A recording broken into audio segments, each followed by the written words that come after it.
साथ संपन्न हुआ। समय बीतने के पश्चात इनके 4 पुत्र हुए, जिनमें बड़े पुत्र का नाम जनमेजय है। शास्त्र विधि से इन्होंने अपने बच्चों का लालन पालन किया। शास्त्र कहता है लालयेत पंचवर्षाणि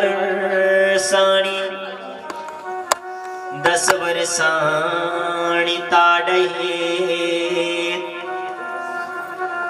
प्राप्ते तु 16 वर्षे पुत्र मित्र वदाचरेत्। बच्चे का लालन पालन केवल 5 साल तक। 10 वर्षाणि ताड़े, 10 वर्ष तक ताड़ना दो, डांटो, डांट कर रखो। और प्राप्ति तो 16 वर्ष से, जब जो है 16 साल में पहुंच जाए तो पुत्र मित्र वदाचरित, बेटे को अपना मित्र समझने लग जाए।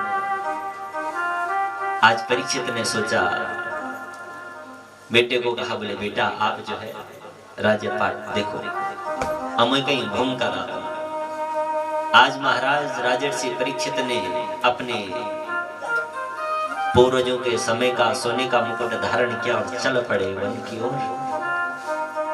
जंगल में गए तो एक कौतुक देखा साहब। क्या? एक गाय और एक बैल का संवाद। वो बैल एक पैर से खड़ा है और उस गौ से कह रही है, वो गाय कौन? ये पृथ्वी की स्वरूपा वो गाय है, और ये बैल ये धर्म है साहब। गौ माता उस बैल से पूछ रही है, बेटा ये तेरी दशा किसने ऐसी करी?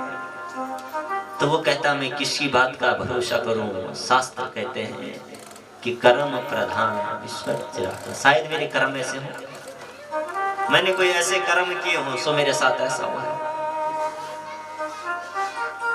ये सारी वार्तालाप आपस में चल रही है।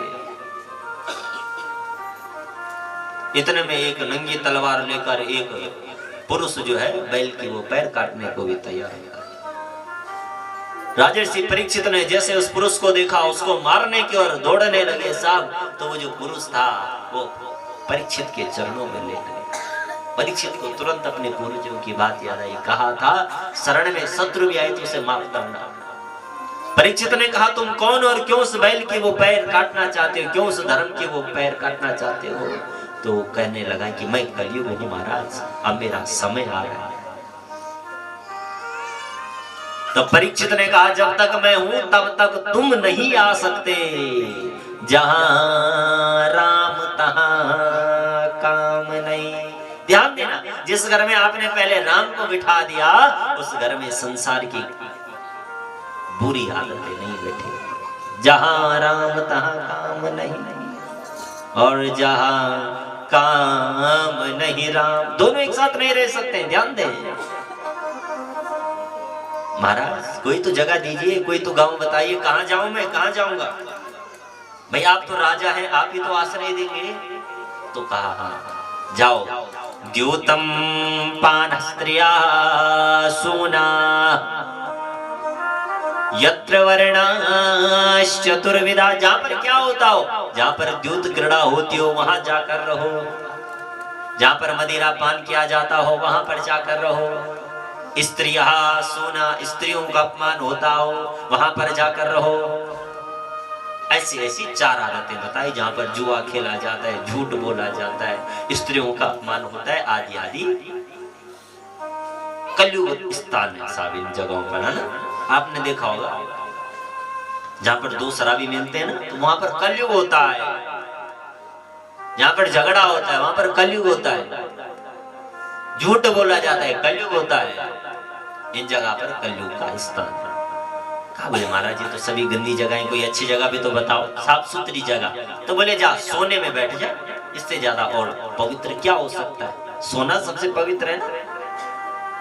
भगवान गीता में लिखते हैं कि धातु नाम अस्मि कांचनम।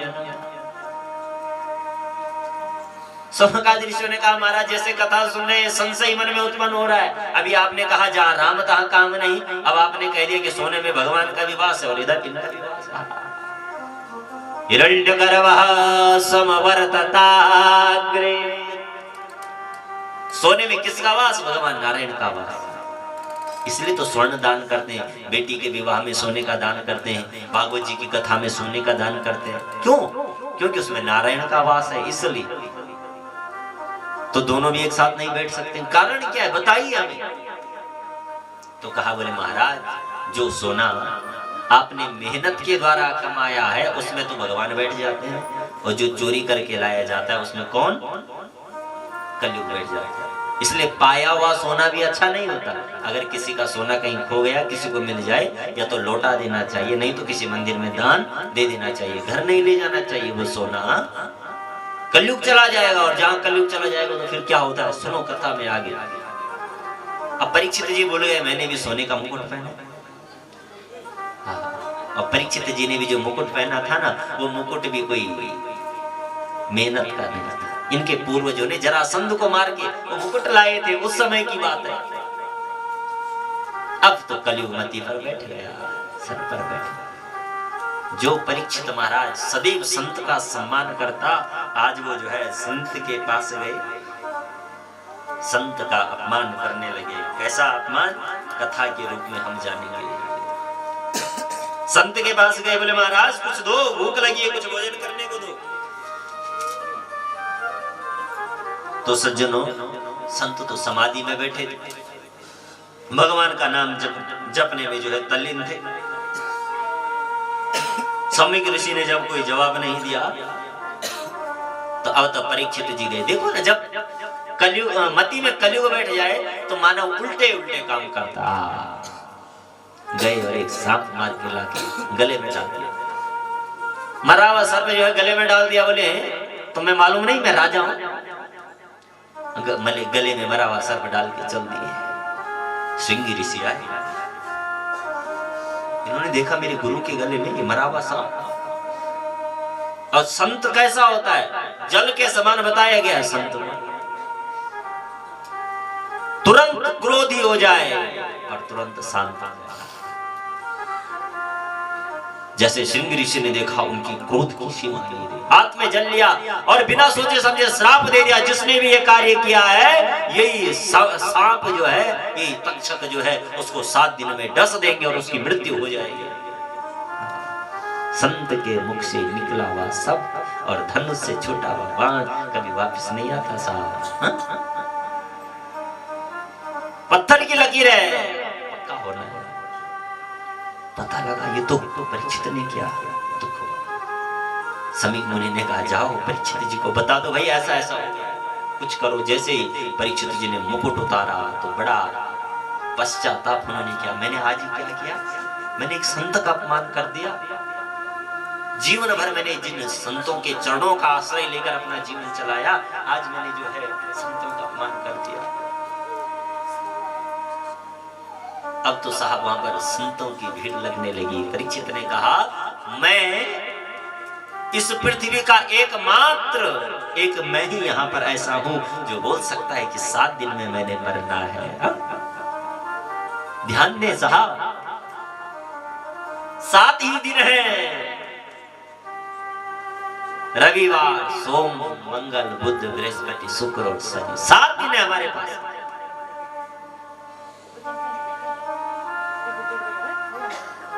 सात ही दिन में जाना है। संतों की भीड़ लगने लगी। सज्जनों, बड़ी भीड़ लगी, जवाब नहीं दिया। क्या किया जाए? जल्दी मरने वाले को क्या करना चाहिए? अब तो महाराज सुखदेव जी आए, और सुखदेव जी ऐसे संत कोपीन पहनकर आए हैं। आए महाराज परीक्षित के पास बैठे। परीक्षित जी ने सम्मान किया। संतों ने कहा, ये ऐसे विचित्र संत, इनका ज्यादा सम्मान कर दोगे तो भी उठ के जा सकते हैं, इसलिए काम की बात करो बस। बोले महाराज जल्दी मरने वाले को क्या करना चाहिए? प्रभु आप मुझे बताइए कि जल्दी मरने वाले को क्या करना चाहिए। यहीं पर भागवत जी का प्रथम स्कंद प्रभु चरणों में, भागवत भगवान के चरणों में विराम होता है। बोले श्रीमद् भागवत महापुराण की जय। द्वितीय स्कंद में सुखदेव जी ने जवाब दिया। बोले बेटा, आपने पूछा जल्दी मरने वाले को क्या करना चाहिए, एक ही काम बस। क्या? कि श्वास श्वास पर कृष्ण भजे, वृथा श्वास जनि खोई, ना जाने श्वास के आवन हो ये न हो। एक ही काम करो, क्या? सांस सांस पर कृष्ण को भजो, मेरे राम को भजो, कन्हैया को भजो, बस यही कल्याण कर सकता है। हा? सांस का कोई भरोसा नहीं है, दोबारा आए ना आए पता नहीं है साहब। कुछ भी आप कर रहे हो ना, कर से कर्म करहूं विधि नाना, मन राखूं जहां कृपा निधान। कुछ भी कर रहे हैं, बस मन को कहाँ रखना है? कृपा निधान के चरणों, भगवान के चरणों में, भगवान का आश्रय लेना है, यही करना चाहिए। अच्छा, और इस मन को जीतने का साधन क्या है? मन को कैसे जीत जाए? जीता जाता है तो मन को जीतने का साधन है कि जिता सनो, मन को जीतने के लिए पहले क्या करना पड़ेगा? जिता सनो, जिता श्वासो, जिता संगो, जितेंद्रिया, इन चारों चीजों को जीतना होगा साहब। कथा में आए हैं तो एक आसन में बैठकर कथा सुनो। सबसे पहले हो सके तो पद्मासन, पद्मासन नहीं तो सुखासन में बैठकर कथा को सुनना चाहिए। सुखासन में बैठकर ही जो है हमें कथा का आनंद लेना चाहिए। जिता श्वासो, अपनी श्वास को जीतना है, नित्य कर्म को सुधारना है। संगो, संगत को जीतना है। इन 7 दिनों तक आपने अच्छी संगत करनी है। कथा में बैठे हैं तो भी ऐसे के बगल में बैठना है जो खुद भी कथा सुने और आपको भी कथा सुनने दे। जितेंद्रिया, इंद्रियों को जीतना है। आंखें कुछ देखने को कहे तो भगवान का दर्शन करें, वाणी कुछ बोलने को कहे तो भगवान का नाम जपे। प्रत्येक इंद्रिय को हमें भगवान की ओर मोड़ देना है, बस। सारी इंद्रियों से क्या करना है? केवल भगवान का स्मरण, भगवान का चिंतन। अगर हम कथा में ये चारों चीज करेंगे, आसन, एक आसन में बैठे, कहीं पता चले कभी जो है थक लगी महाराज तो दोनों पैर कर दी व्यास जी की तरह बोले, ऐसे भी काम नहीं चला। कभी एक पांव पीछे, एक पांव इधर, एक पांव उधर। देखिए, अगर शरीर में कोई तकलीफ है तो जैसे चाहो वैसे बैठो। आप चाहे गद्दे में बैठो, कुर्सी में बैठो, कोई बड़ा आसन लगा लो। जब शरीर में तकलीफ है तो कोई दोष नहीं है। अगर पूर्ण रूप से स्वस्थ है तो एक आसन में बैठकर कथा सुननी चाहिए, है ना?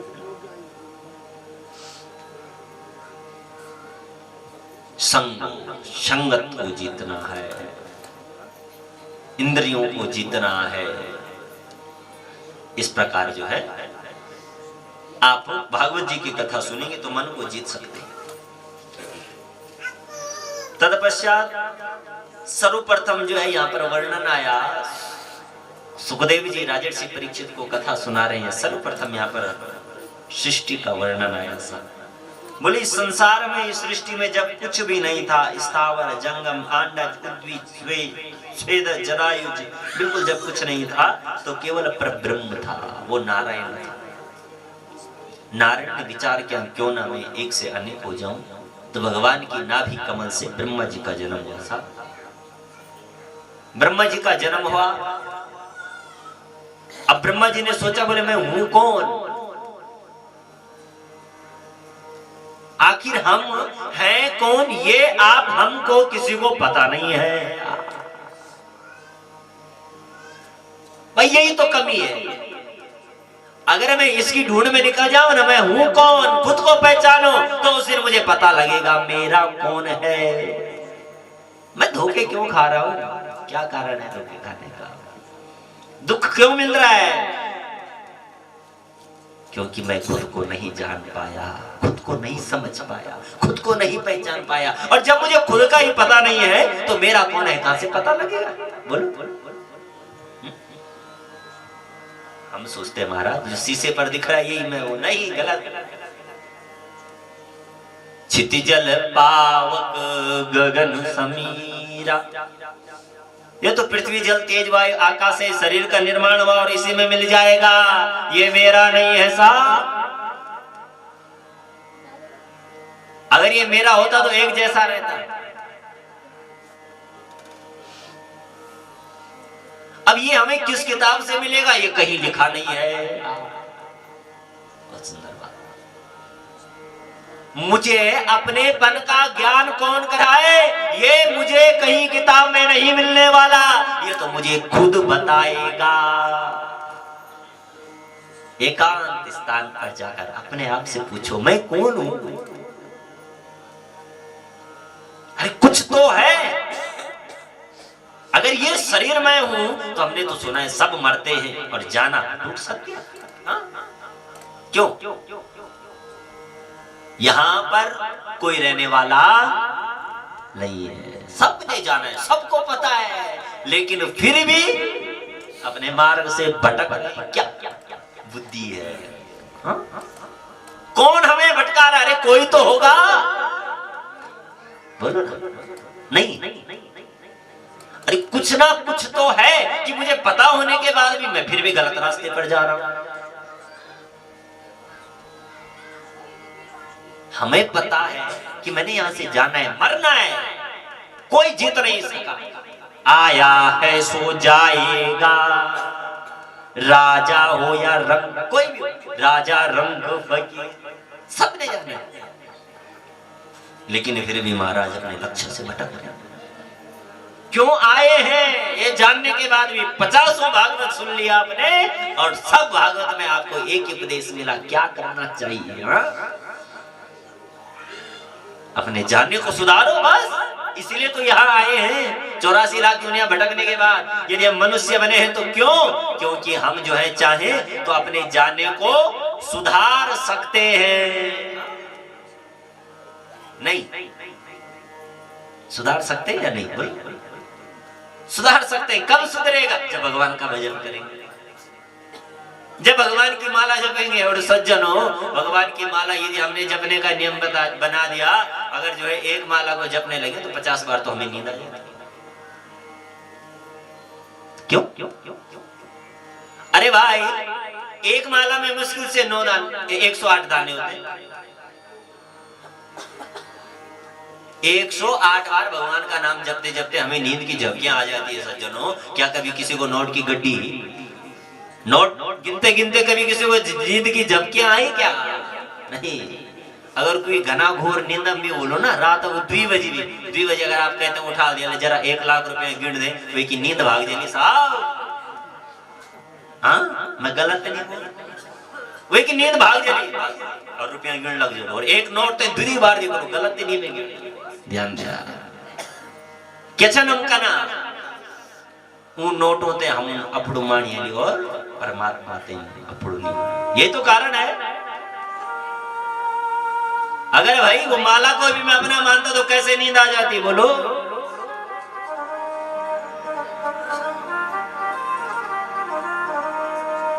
महाराज,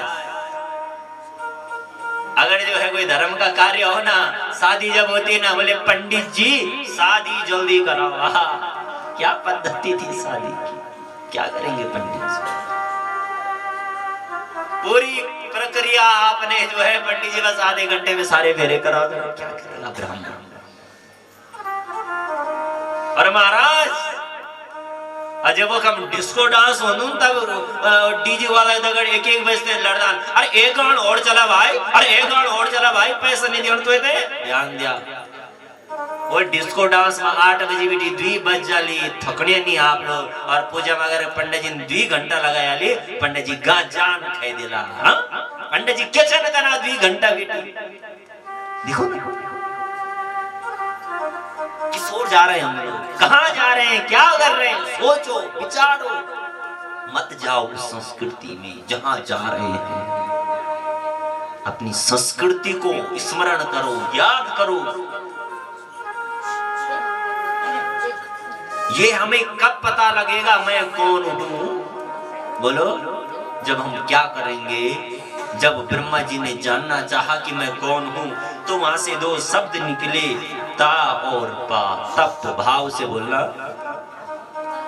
शब्द निकले कि तप करो, और जब तुम तप करोगे तो तुम्हें पता लगेगा कि मेरा कौन है।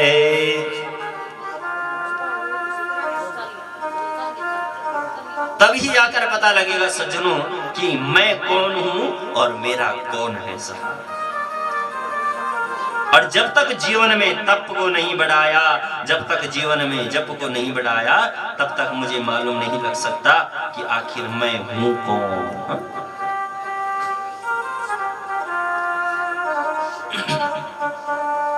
दो शब्द निकले साहब, ता और पा, बोले तप करो। क्योंकि भगवान का नाम जप के हमें अपनेपन का ज्ञान हो जाता है साहब। हमें जो है अपनेपन का ज्ञान हो जाता है कि मैं हूं कौन। अब तो सज्जनों ब्रह्मा जी ने तप किया और तप करके जान लिया मुझे जन्म देने वाला तो मेरा नारायण है। हे नारायण, स्तुति की ब्रह्मा जी ने, आपने मुझे जन्म दिया है तो अब मुझे क्या देना, क्या मांगना है भगवान से। देना हो तो दीजिए, जन्म जन्म का साथ हो। देना हो तो दीजिए, जन्म जन्म का साथ। देना हो तो दीजिए, जन्म जन्म का साथ। अरे देना हो तो दीजिए, जन्म जन्म का साथ। देना हो तो दीजिए, जन्म जन्म का साथ। मेरे सिर पर रख दो बाबा, मेरे सिर पर रख दो बाबा, अपने ये दोनों हाथ। देना हो तो दीजिए, जन्म जन्म का साथ। देना हो तो दीजिए, जन्म जन्म का साथ। जय हो। वाले श्याम प्रभु से धन और दौलत क्या मांगे देने वाले। सभी लोग मांगेंगे, दोनों हाथ उठाएंगे, तालियों की सेवा। अरे देने वाले श्याम प्रभु से धन और दौलत क्या मांगे। देने वाले श्याम प्रभु से धन और दौलत क्या मांगे। श्याम प्रभु से मांगे तो फिर नाम और इज्जत क्या मांगे। श्याम प्रभु से मांगे तो फिर नाम और इज्जत क्या मांगे। श्याम प्रभु से मांगे तो फिर नाम और इज्जत क्या मांगे। श्याम प्रभु से मांगे तो फिर नाम और इज्जत क्या मांगे। मेरे जीवन में अब कर दो, मेरे जीवन में अब कर दो तुम कृपा के बरसा। देना हो तो दीजिए, जन्म जन्म का साथ। देना हो तो दीजिए, जन्म जन्म का साथ। सभी लोग भाव से मांगे, दोनों हाथ उठा के।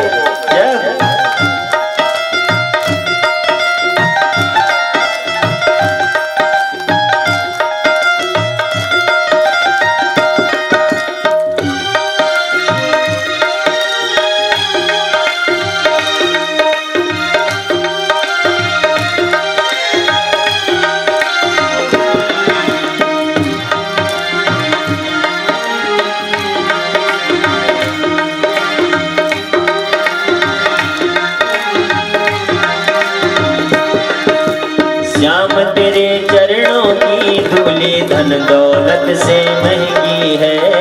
श्याम तेरे चरणों की धूली धन दौलत से महंगी है। श्याम तेरे चरणों की धूली धन दौलत से महंगी है। श्याम तेरे चरणों की धूली धन दौलत से महंगी है। एक नजर कृपा की बाबा नाम इज्जत से महंगी है। एक नजर कृपा की बाबा नाम इज्जत से महंगी है।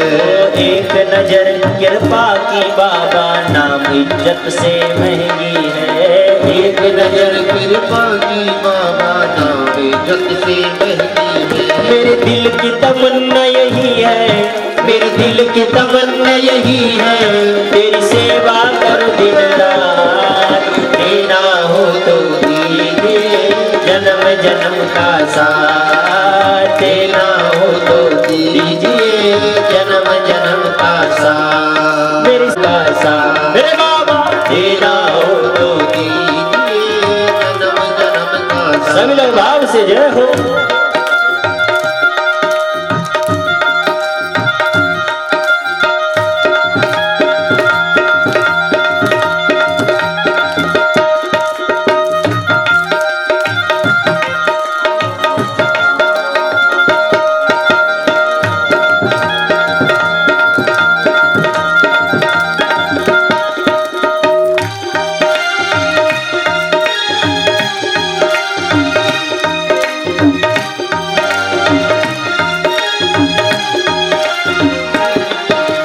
झुलस रहे हैं गम की धूप में, प्यार की छैया कर दे तो। झुलस रहे हैं गम की धूप में, प्यार की छैया कर दे तो। बिन माझी के नाव चले ना, अब पतवार पकड़ ले तो। बिन माझी के नाव चले ना, अब पतवार पकड़ ले तो। बिन माझी के नाव चले ना, अब पतवार पकड़ ले तो। कर दे रास्ता रोशन कर दे, ऊंचाई तेरी रात। देना हो तो दीजिए जन्म जन्म का साथ, देना हो तो दीजिए जन्म जन्म का साथ। देना हो तो दीजिए जन्म जन्म का साथ। देना हो तो दीजिए जन्म जन्म का जय हो सब लोग भाव से आ।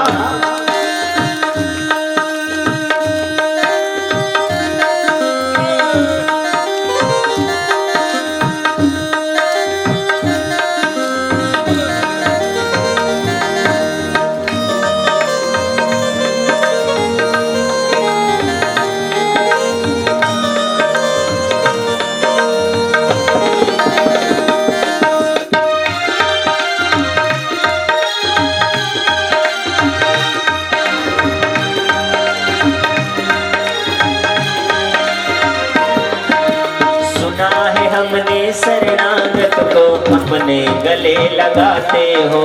सुना अपने शरणागत को अपने गले लगाते हो। हाँ, सुना है हमने शरणागत को अपने गले लगाते हो। सुना है हमने शरणागत को अपने गले लगाते हो। ऐसा हमने क्या मांगा जो देने से इतराते हो। ऐसा हमने क्या मांगा जो दिल में इतराते हो। ऐसा हमने क्या मांगा जो देने से घबराते हो। ऐसा हमने क्या मांगा देने से घबराते हो। चाहे जैसे रख बनवारी, चाहे जैसे रख बनवारी, बस होती रहे मुलाकात।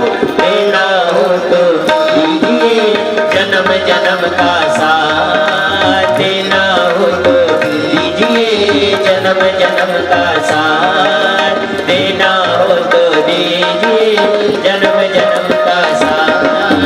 देना हो तो दीजिए जन्म जन्म का साथ। मेरे सर पर रख बनवारी, मेरे सर पर रख बनवारी, अपने तू दोनों हाथ। देना हो तो दीजिए जन्म जन्म का साथ। देना हो तो दीजिए जन्म जन्म का साथ। बोले जब तो श्लोकी भागवत का दान दिया, अहमेवा समेवाग्रे नान्यद्यत् सदसत्परम् पश्चादहं यदेतच्च यो वसिष्येत सोऽस्म्यहम् ऋतेर्थाय प्रतीयेत न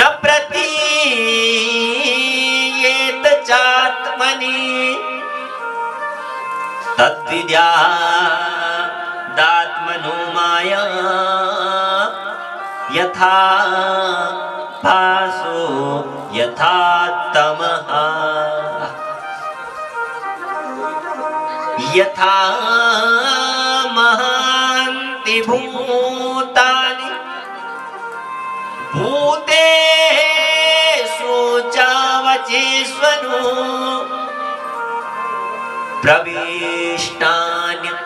प्रविष्टानि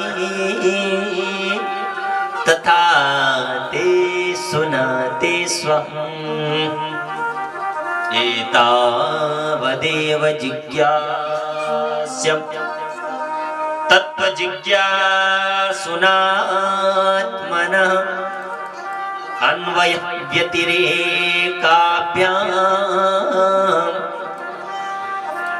यत् सर्वत्र सर्वदा। बोले भागवत भगवान की कृष्ण कन्हैया लाल की। ये 14 श्लोकी भागवत का दर्शन दिया। अब राजर्षि परीक्षित सुखदेव जी राजर्षि परीक्षित को कथा सुना रहे। बोले भगवान आप मुझे भागवत जी का उपदेश दे रहे हैं, लेकिन आपने ये नहीं बताया कि भगवान किसे। सुखदेव जी ने कहा आप बताओ भगवान किसे जल्दी मिलते होंगे। कोई कहता है कि भगवान उससे जल्दी मिलते हैं जो सुबह 4 बजे नहाकर जो है भगवान की पूजा करता है ना। कोई कहता है नहीं भगवान जो है ब्राह्मण को जल्दी मिलते हैं, शायद क्षत्रिय को थोड़ा लेट मिलते हैं। बोले नहीं बोले भगवान जिसने PhD कर दी भगवान उससे जल्दी मिलते हैं। उसके बाद B.Ed वाले को मिलेंगे, उसके बाद MA वाले को मिलेंगे, उसके बाद BA वाले को मिलेंगे, उसके बाद 12वीं वाले को मिलेंगे, उसके बाद 10वीं वाले को मिलेंगे। बोले नहीं। अच्छा तो भगवान शायद वृद्धों को जल्दी मिल जाते होंगे, जवानों को बाद में, बच्चों को नहीं मिलते। बोले नहीं। बोले भगवान मिलते किसे हैं?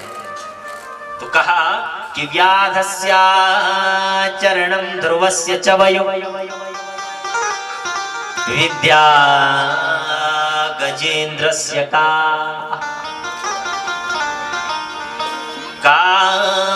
जाति विदुरस्य यादवपते रुग्रस्य किं पौरुषम्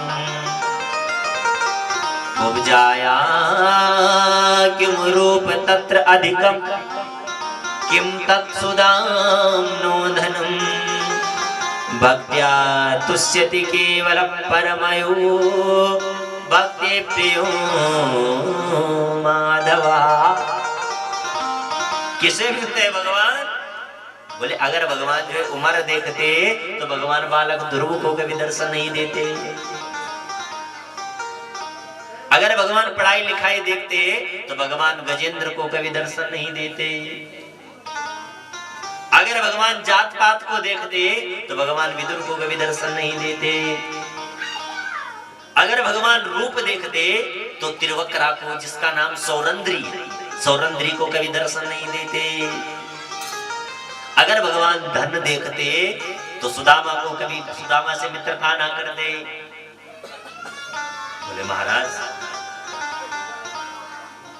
आप क्या कर रहे हैं? क्या भगवान ने का जाति विदुरस्य यादव पते, क्या भगवान ने दासी पुत्र विदुर के घर में जाकर जूठे केले की छिकल खाए? बोले हाँ। दासी पुत्र के घर में सज्जनों हम प्रसंग में बढ़े। देखो ये जो विदुर जी हैं और पांडु हैं और धृतराष्ट्र कौरवों की उत्पत्ति हुई, पांडु से पांडवों की उत्पत्ति हुई। तो ये एक पिता के बेटे हैं, धृतराष्ट्र भी, पांडु भी और विदुर भी। इनकी मां अलग अलग है। धृतराष्ट्र ने अंबा से जन्म लिया और पांडु ने अंबिका से जन्म लिया और इन्होंने दासी पुत्र से जन्म लिया। इन तीनों के पिता व्यास। बहुत लंबी चौड़ी कथा है, भागवत जी में उसका वर्णन नहीं आया, केवल ज्ञान के अनुसार यहाँ पर मैं बता रहा हूँ। ये देवी भागवत का विस्तार से प्रसंग है और उसमें जाएंगे तो हमारे आगे के प्रसंग छूट जाएंगे। ये व्यास जी के पुत्र हैं और अंबिका अंबालिका को भीष्म पितामह वर्ण करके लाए थे, लेकिन उन्होंने एक को माँ माना, एक को बहन माना, एक को बेटी माना, तो जो बीच वाली थी वो तो चल दी। सालू मुनि से प्रेम करती थी, सालू मुनि के पास चली गई। तो फिर घर में जब राजा शांतनु की मृत्यु हो गई, माता सत्यवती वहां है, तो फिर व्यास जी का स्मरण किया, और व्यास जी को माता सत्यवती ने बाल्यकाल में जन्म लिया था विवाह से पूर्व। ये पाराशर मुनि के बेटे, इसलिए इनको द्वैपायन ऋषि कहा जाता है। द्वीप और अयनों के बीच में इनका जन्म हुआ, इसलिए व्यास जी को द्वैपायन ऋषि भी कहा गया है। बोले द्वैपायन महाराज की।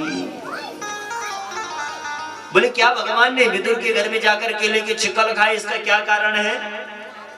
तो सज्जनों, यहाँ पर भागवत जी की कृपा से दूसरे स्कंद की कथा में भागवत भगवान के चरणों में विराम होती है। बोले भागवत भगवान की। तृतीय स्कंद में जवाब दिया, बोले हाँ, प्राचीन समय में यदा तु राजा स्वसुतान साधु पुष्णन्न धर्मण्ण विनष्ट दृष्टि। जब सज्जनों ये कौरव पांडवों के साथ अन्याय कर रहे थे, तो विदुर ने जाकर जो है कहा, बोले महाराज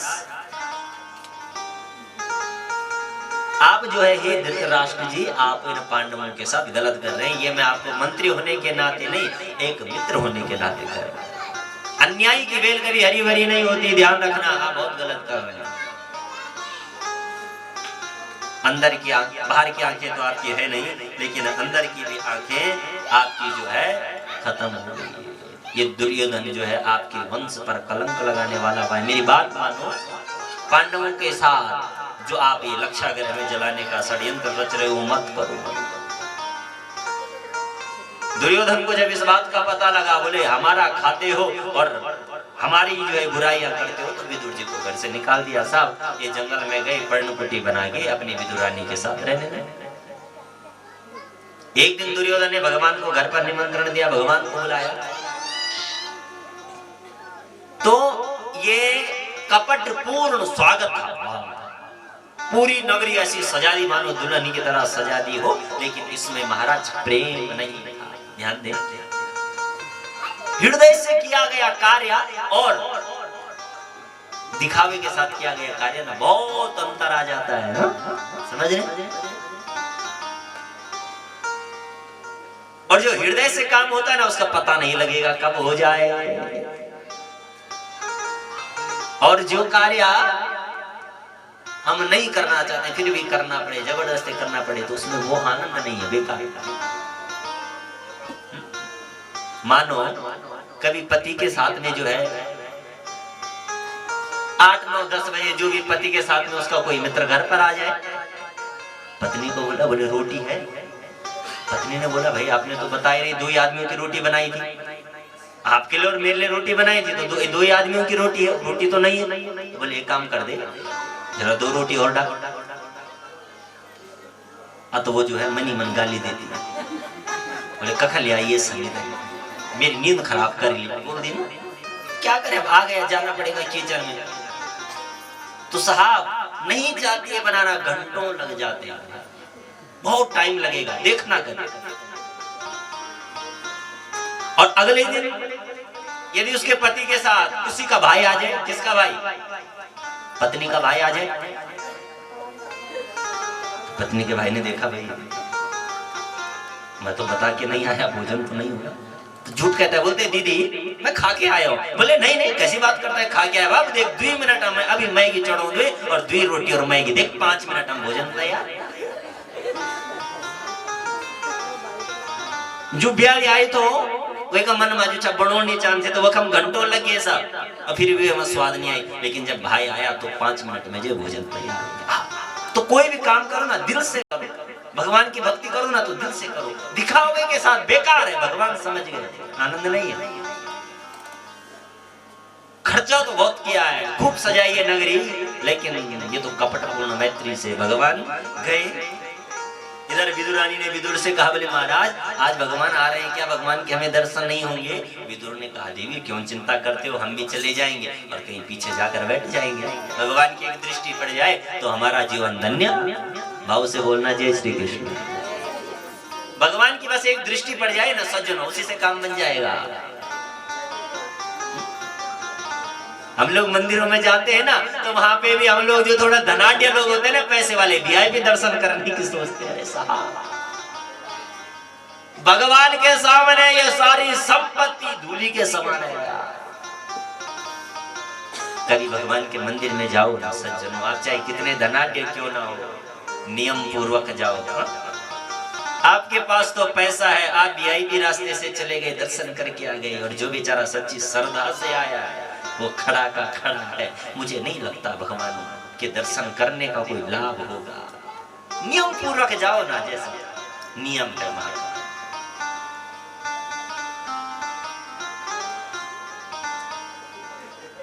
विदुर ने कहा दृष्टि भगवान की पड़ जाएगी, जीवन धन्य हो जाएगा। दोनों विदुर विदुरानी चले गए, इधर भगवान भी आए। भगवान ने दुर्योधन को कहा देखो दुर्योधन, आज मैं तुम्हें दुर्योधन नहीं, आज मैं तुम्हें सुयोधन कहूंगा। तुम बताओ ये पांडव जो है तुम्हारे भाई लगते हैं, तो आधा संपत्ति का अधिकार उनका है, जो नियम कहता है। एक पिता के दो बेटे हैं तो दोनों बेटों में बराबर में बांट देना चाहिए। ऐसा नहीं कि एक को ज्यादा एक को कम, ऐसा तो गलत है ना।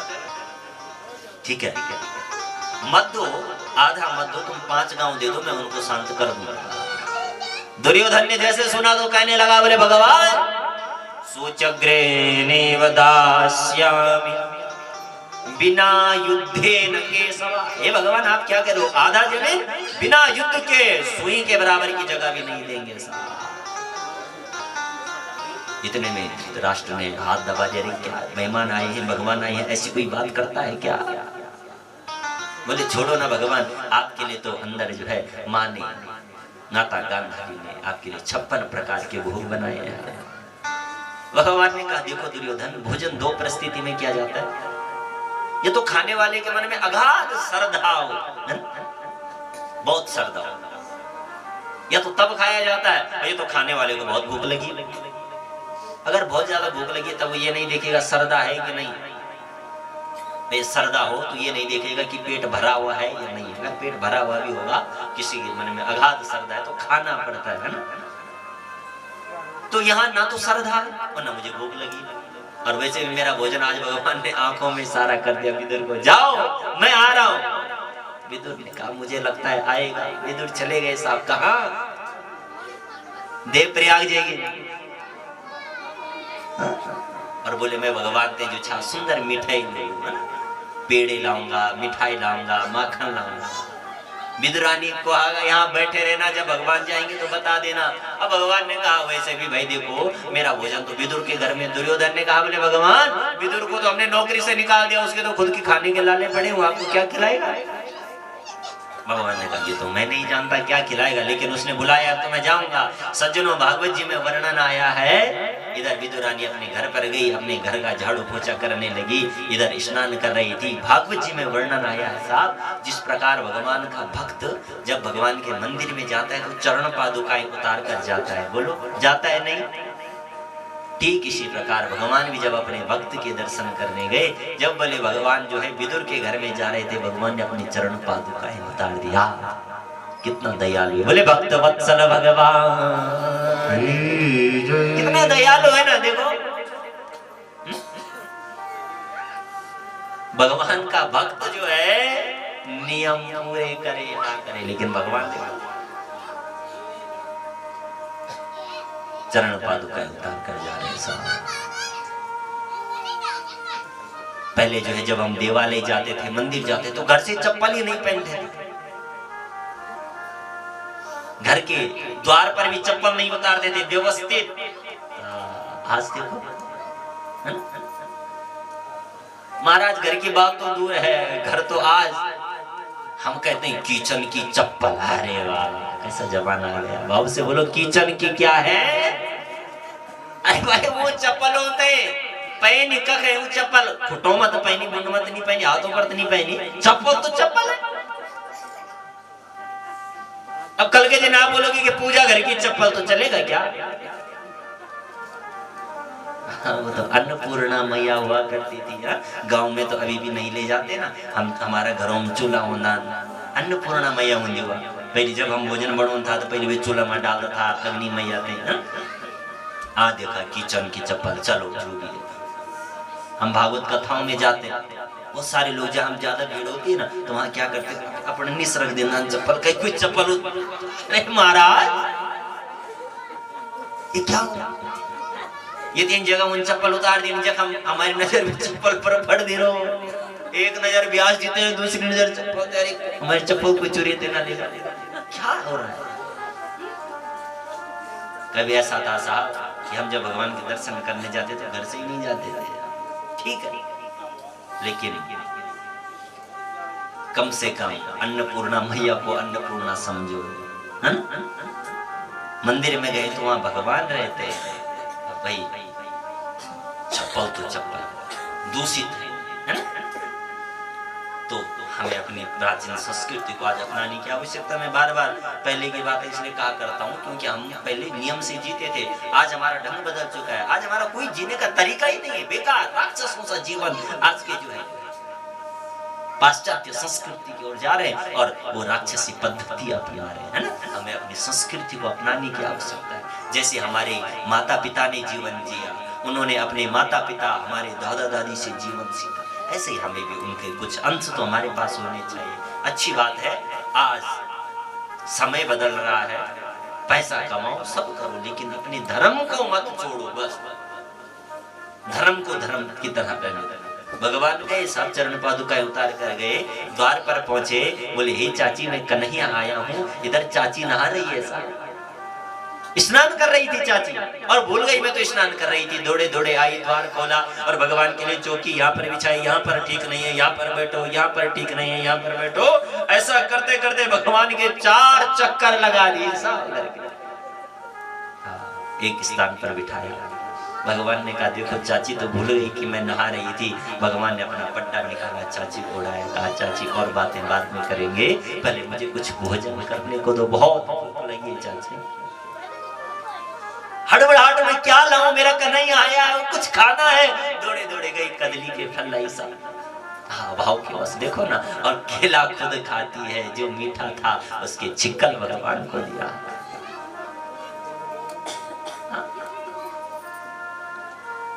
और जो खट्टा था उसे फेंक दिया, जो मीठा नहीं था उसे फेंक दिया। खूब खाए जा रहे हैं, भगवान को भी मालूम नहीं मैं खा क्या रहा हूँ, खूब खाए। इतने में विदुर जी आ गए और बाहर से कहने लगे अरे देवी सुनती हो, आज भगवान ने कितना बड़ा सम्मान किया, भगवान हमारे घर पर आएंगे। और देखा अंदर तो भगवान तो केले के छिक्कल खा रहे। अरे देवी क्या करती हो, केले के छिक्कल खिला रही हो? ओहो, भगवान ने कहा मैं क्या कर रहा हूं? विदुरानी ने भी कहा महाराज क्षमा चाहती हूँ, भगवान मैंने ये क्या कर दिया? भगवान ने कहा चाची सच बताऊं तो मुझे भी पता नहीं लगा मैं खा क्या रहा हूँ। बोले भगवान क्षमा चाहता हूँ, देखो मैं आपके लिए राजस्थानी से काजू कतली लाया हूँ, लीजिए भगवान। और जैसे भगवान ने राजस्थानी की ऋषिकेश की काजू कतली चाखी, भगवान ने कहा बस चाचा, जो चाची के ये केले के छिक्कल में स्वाद है, माफी चाहता हूँ, वो आपके इस काजू कतली में स्वाद नहीं है। समझ रहे हैं आप? भगवान जो विदुरानी थी वो भाव के साथ में भगवान को खिला रही थी। साहब भगवान किसके भूखे हैं? भगवान को आपका धन नहीं चाहिए, आपकी संपत्ति नहीं चाहिए। ध्यान दे, हम जो है ना, जो आदमी राजस्थानी की काजू कतली लेके जाता है वो सोचता है देखो भगवान के लिए मैं 1200-1300 रुपए किलो वाली मिठाई लेके गया हूं, अभिमान जागृत हो जाता है। वो तो भगवान लेते ही नहीं है साहब। और जो अपने घर से भगवान के लिए गुलगुले बना कर ले जाता है, पकौड़ी बना कर ले जाता है, भगवान धन नहीं था, मिठाई नहीं ला पाया, और इसका भोग लगाना भगवान, ये मैंने रोट बनाया है तेरे लिए, भगवान उसे चाखते हैं, उसे पाते हैं। हाँ? किसका भूखा है भगवान? प्रेम का। वो सबसे ऊंची प्रेम सगाई,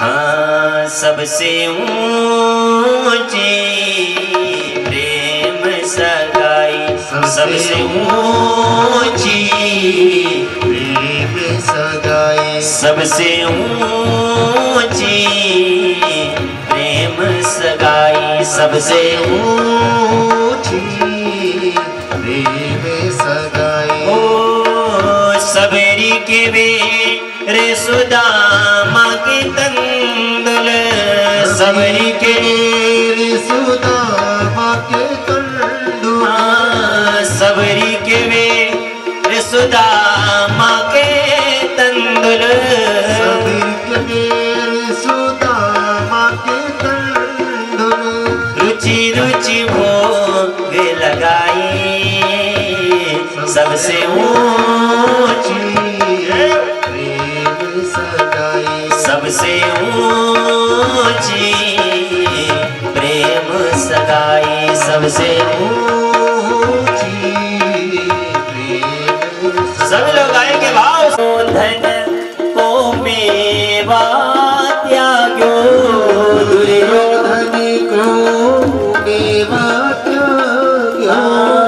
दुर्योधन को मेवा त्याग्यो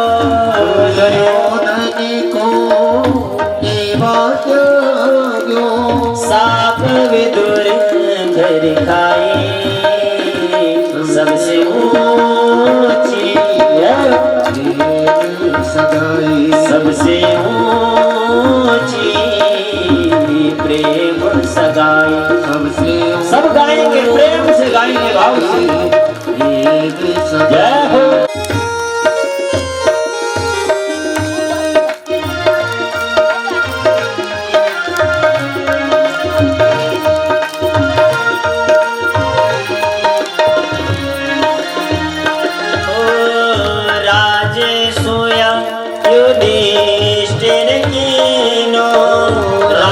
राजसूया यविद्योष्टिर कीनो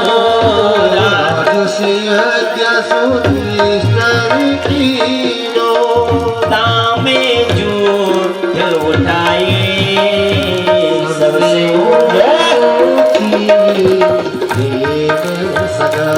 सबसे ऊंची प्रेम सगाई सबसे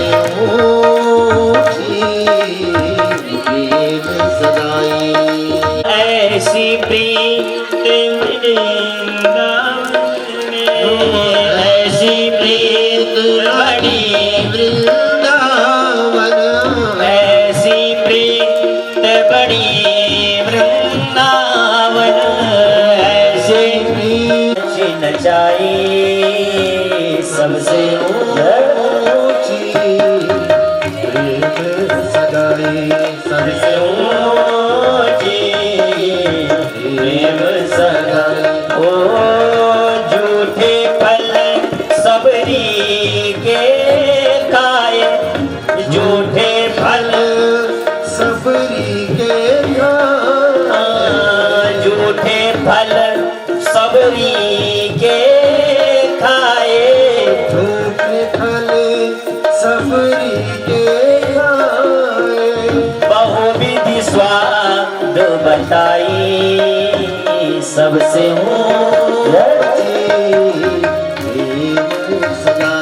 सबसे ऊंची प्रेम सगाई सबसे ऊंची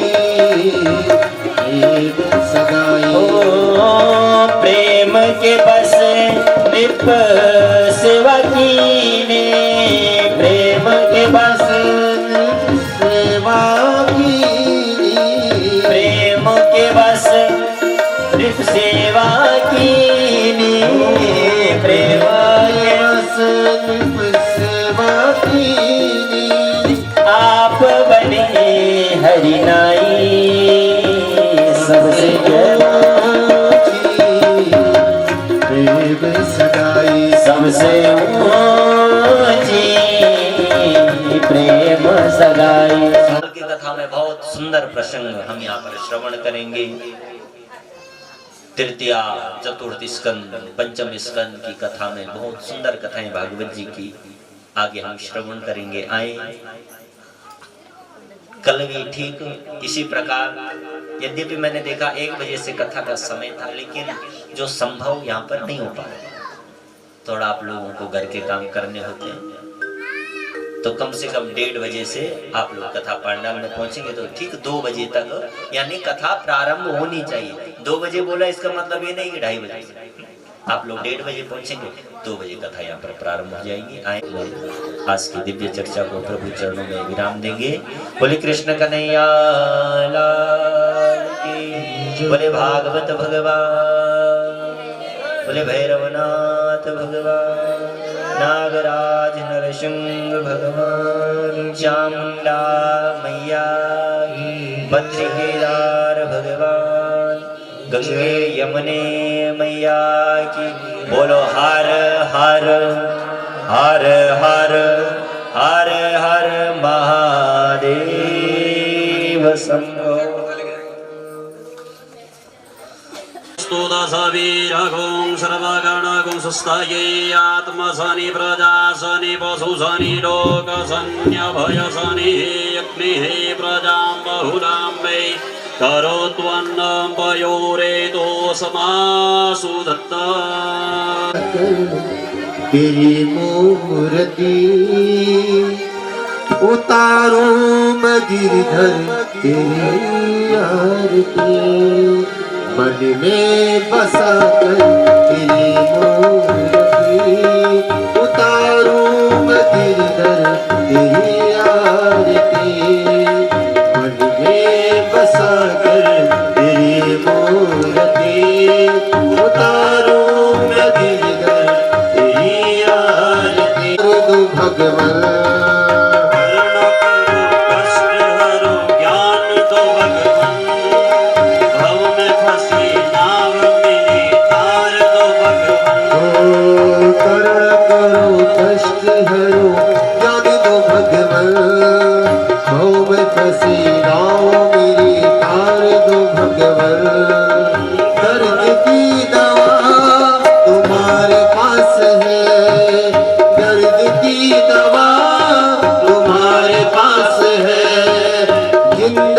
दया की भीख मांगते, मन में बसा कर तेरी मूर्ति उतारो मैं गिरधर तेरी आरती, मन में बसा कर तेरी मूर्ति उतारो मैं गिरधर तेरी आरती। मांग तुझसे क्या मैं यही सोचूं भगवान, जिंदगी जब तेरे नाम कर दी अर्पण, मांग तुझसे क्या मैं यही सोचूं भगवान, जिंदगी जब तेरे नाम कर दी अर्पण। सब कुछ तेरा कुछ नहीं मेरा, सब कुछ तेरा कुछ नहीं मेरा, चिंता है तुझको परम संसार के, मन में बसा कर तेरी मूर्ति उतारो मैं गिरधर तेरी आरती, मन में बसा कर तेरी मूर्ति उतारो मैं गिरधर तेरी आरती। वेद तेरी महिमा गाए संत करे ध्यान, नारद गुणगान करे छिड़ वीणा तान, वेद तेरी महिमा गाए संत करे ध्यान, नारद गुणगान करे छिड़ वीणा तान, भक्त तेरे द्वार करते हैं पुकार, भक्त तेरे द्वार करते हैं पुकार, घास व्यास तेरी गाए आरती, मन में बसा कर तेरी मूर्ति उतारो मैं गिरधर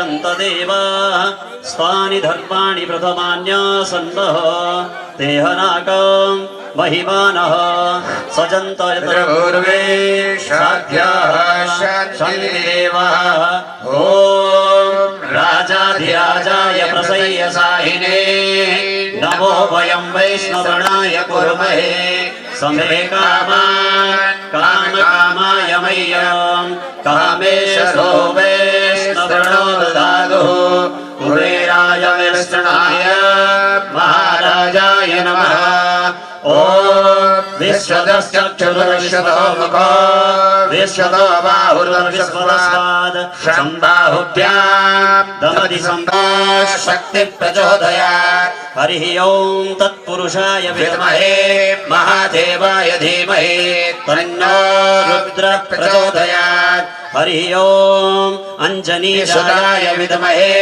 वायुपुत्राय धीमहि तन्नो हनुमतः प्रचोदयात् ॐ हंसाय विद्महे परमहंसाय धीमहि तन्नो शतगुरुः प्रचोदयात् ॐ सेवन्तिकावकुलचम्पकपाटलाब्जे पुण्यागयादकरविल्वरसालपुष्पै विल्लप्रभालतुलसे दलमञ्जरेभिः त्वां पूजयामि जगदीश्वर मे प्रसीदः आवाहनं नयानामि तवार्चनम् भूयां चैव नयानामि क्षम्यतां परमेश्वरो मन्त्रहीनं क्रियाहीनं भक्तिगतां सुखसम्पद्ये पुण्याहं तव दर्शनं यदक्षरं पदं भ्रष्टं मात्राहीनं च यद्भवेत् तत्सर्वं क्षम्यतां देवो प्रसीद परमेश्वरो आकाशात् पतितं तोयं यथा गच्छति सागरम् सर्वदेव नमस्कारं केशवं प्रतिगच्छति नानाशवन्दभस्माणि ददार्कालोर्होवानिचः पुष्पाञ्जलिमया दत्तं गृहाण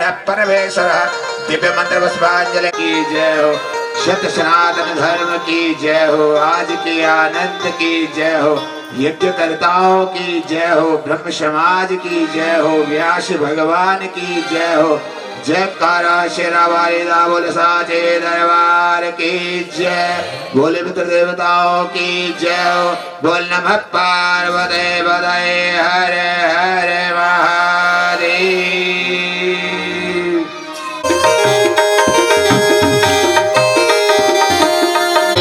रूपधारी प्रेमिका